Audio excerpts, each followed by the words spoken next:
Hello students, welcome back. I hope all are fine. We will talk about the next chapter today. But before talking about the next chapter, I want to clear your doubts that many of you are having.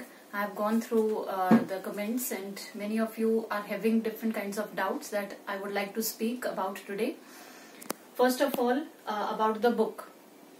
Now, the chapters along with their answers. We will not discuss the answers here. From now on, I will be sending you the chapter along with the answers of the exercises regularly. So it will solve your problem. So instead of discussing answers here, I will send you the worksheet.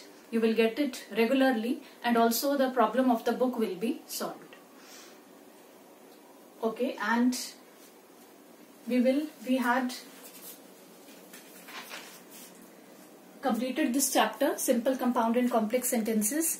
Answers I will be sending you as I told you. So today we begin with this chapter, pronouns. Okay, you have read about it, and according to the revised edition, this is, I think, your chapter number 2. Okay, pronouns. Now some warm-up exercises given here. When you get the chapter, when you get the book along with the answers, you can just go through this exercise. You have to fill in different kinds of pronouns. Okay, we directly come to this topic, different kinds of pronouns. You know what are pronouns? The names we use in place of a noun is known as a pronoun. So let us see the kinds of pronouns today. They are of different kinds. First of all, personal pronouns. Second, demonstrative pronouns.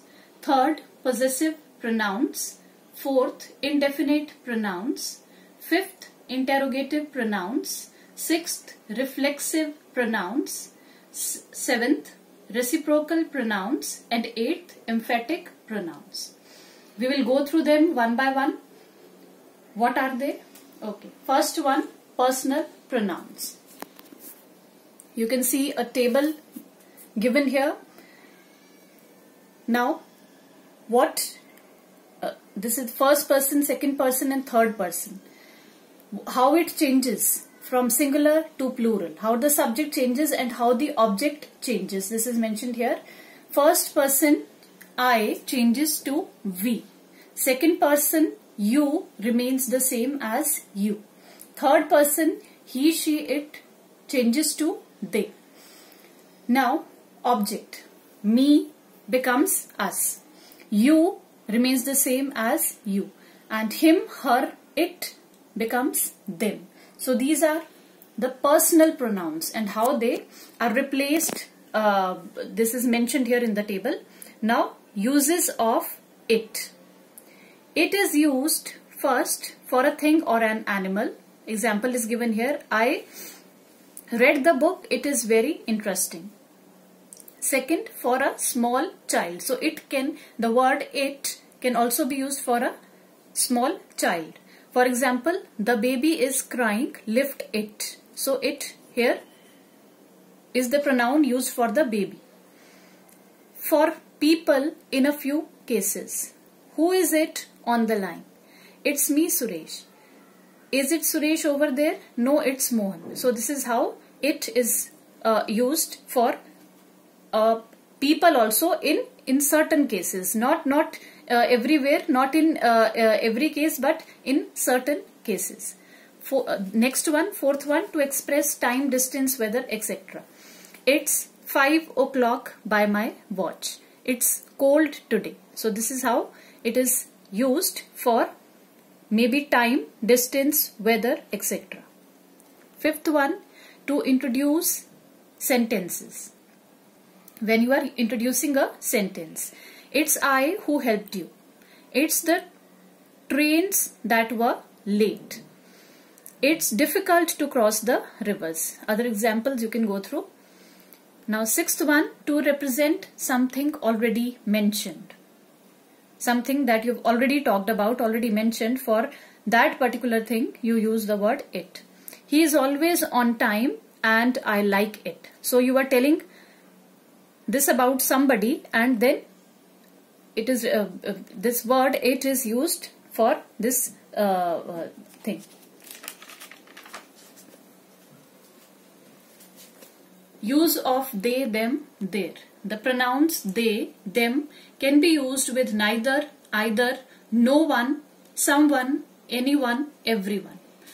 Who has left their bag on the seat? Neither of them has completed their work. Everyone can be present, can't they? So this is how such words are used. The pronoun is replaced by these words. Now next one, the second type, the second category, that is demonstrative pronouns. They help to point at something or someone. When you are pointing out at something or someone, the words that are used for that are known as demonstrative pronouns. For example, this, that, these, those. You are indicating something. This is my pen. That is a lost umbrella. These are your books, etc. So these words are the demonstrative pronouns. Next one, possessive pronouns and possessive adjectives. They help to show possession. When you possess something, when something belongs to you, the word that indicates this is possessive pronoun. This pen is mine. Those shoes are hers. That problem is theirs. So the words are indicating that you are possessing something. Maybe either pronouns or also possessive adjectives are indicated by these words. Mine, your, hers, our, theirs, etc. Next one is interrogative pronouns. Pronouns who, that, what, which, whom are used to ask questions. So question words. Okay. For example, what is your problem? Who can help you? Etc. So these question asking words, they are known as interrogative pronouns. Next one is reflexive pronouns. Okay. Now these all you have you are familiar with these all types earlier: interrogative, demonstrative, possessive.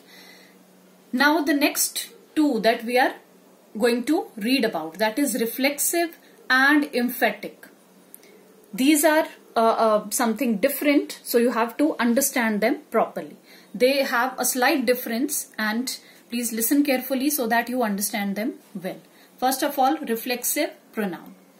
When myself, ourselves, yourself, yourselves, himself, herself, itself, themselves, they are used as objects of a verb, and when the subject and object are the same person or animal, these are called reflexive pronouns. When subject as well as the object is the same, so certain words that are used, they are known as reflexive pronouns. For example, these all words are acting as reflexive pronouns here: myself, yourself, himself, herself, etc. Now let us see how. For example, he hurt himself. He is the subject here and himself is the object here. He hurt himself. He hurts means whom he hurt himself only. So this is your subject, this is your object. Both are the same. So in these kind of cases, these words are known as reflexive pronouns. You can save yourself. We should love ourselves. These other examples you can go through. Now reflexive pronouns can also be used after prepositions. We should depend on ourselves. On is preposition here, and after prepositions also these reflexive pronouns can be used.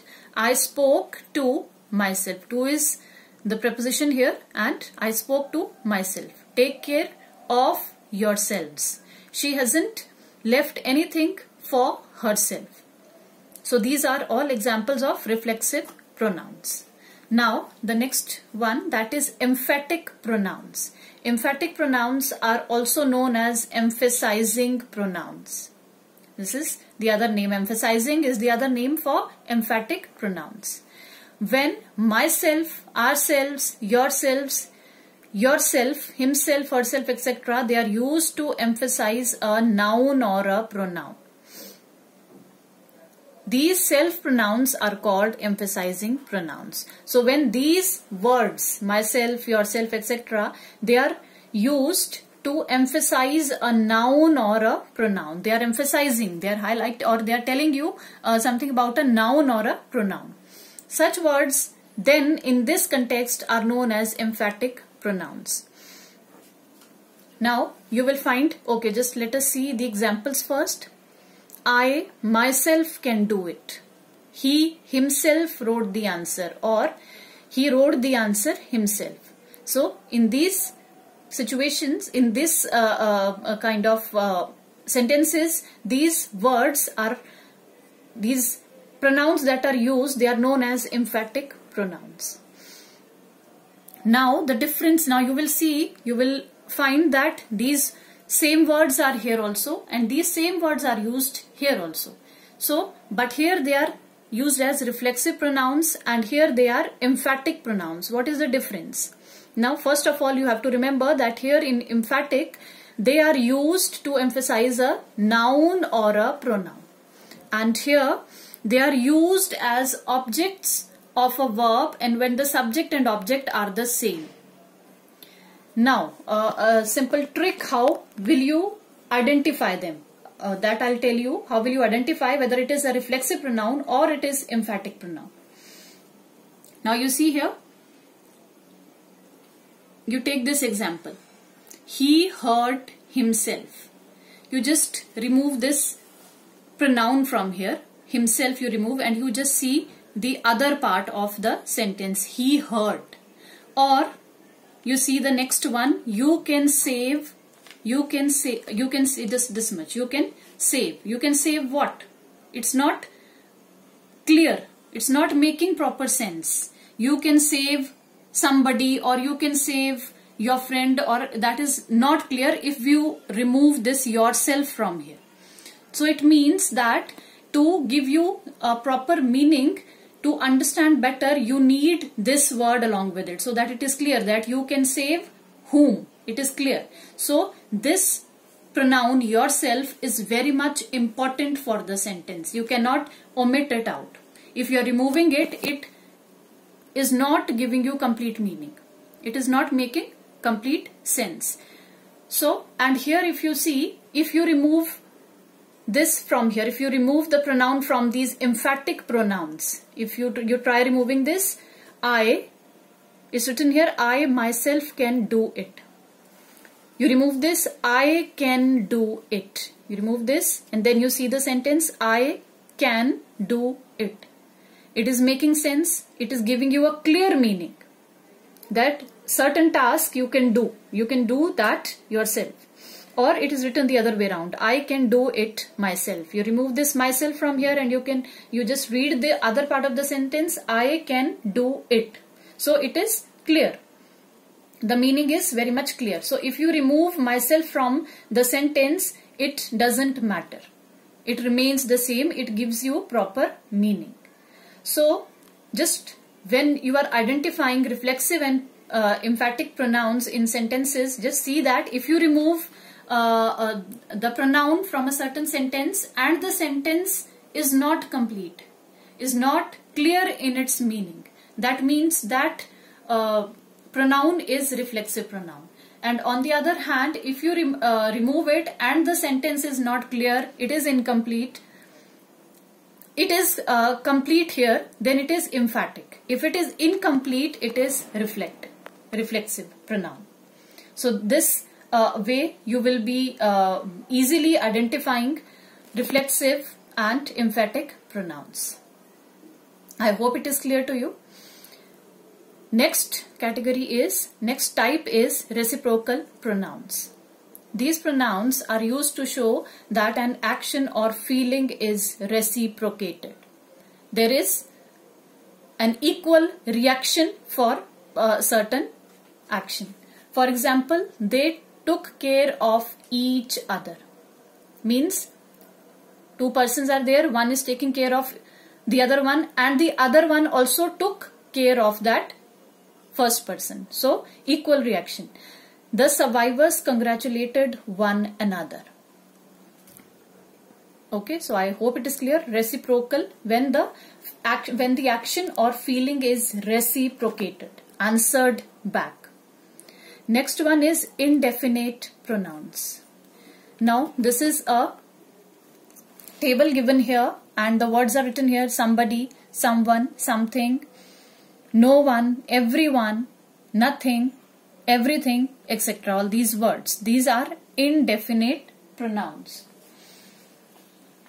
These pronouns do not refer to any specific person, thing or amount. Now these words, they are not referring to, or they are not pointing towards, or they are not indicating towards any specific person or specific thing. For example, everybody enjoyed the puppet show.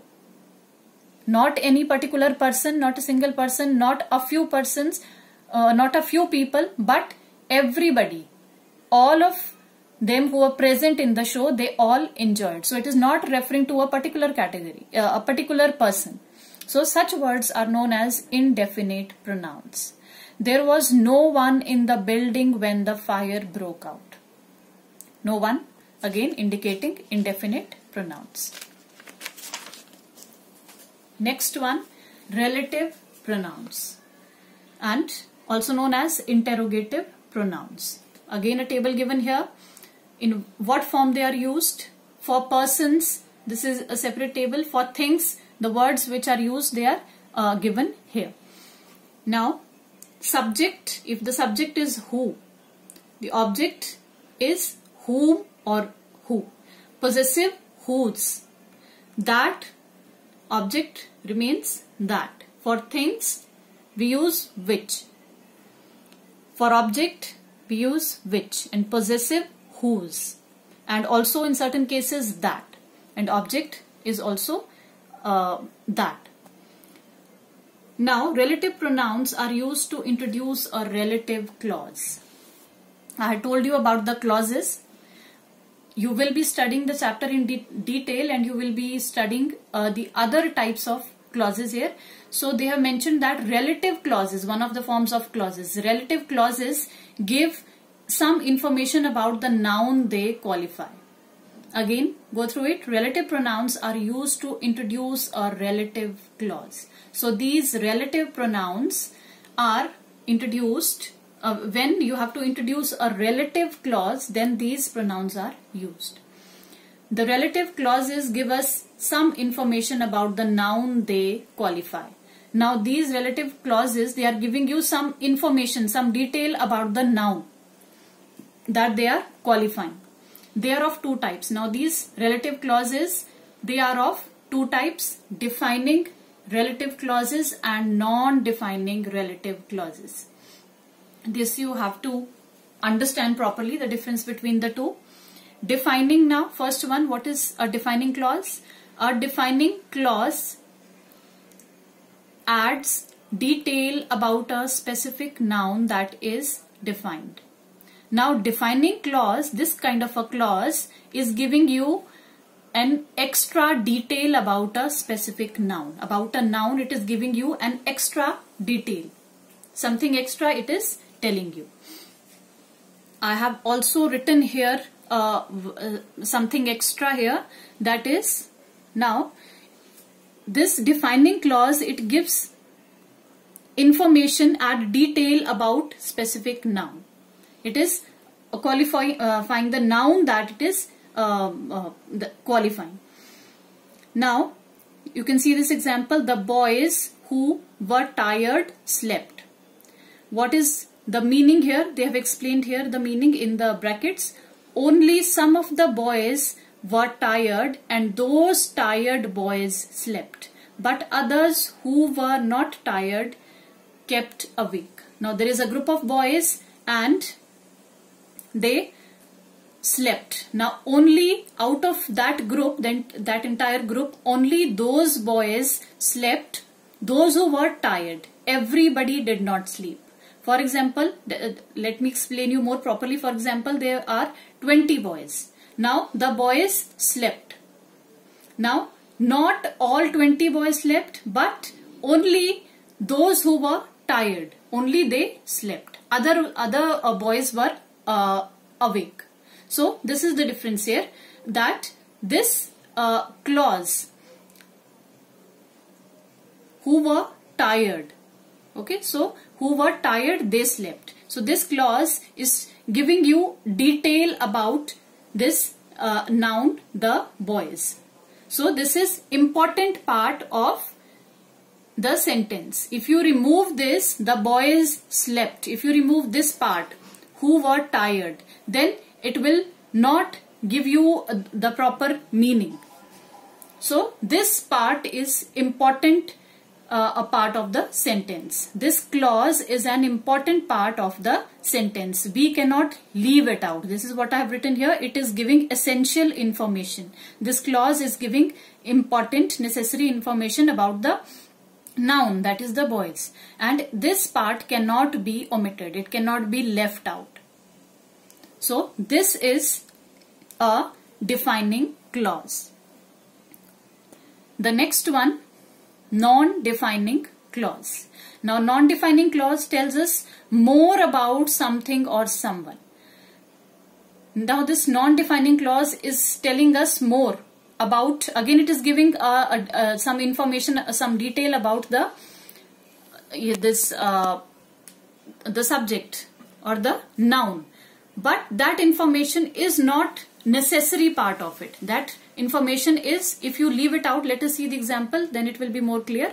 For example, but information in these clauses does not help us to define what we are talking about. Now this information is just an extra detail, extra information which can be left out, which you can leave out, and the sentence will remain the same. The meaning will not change.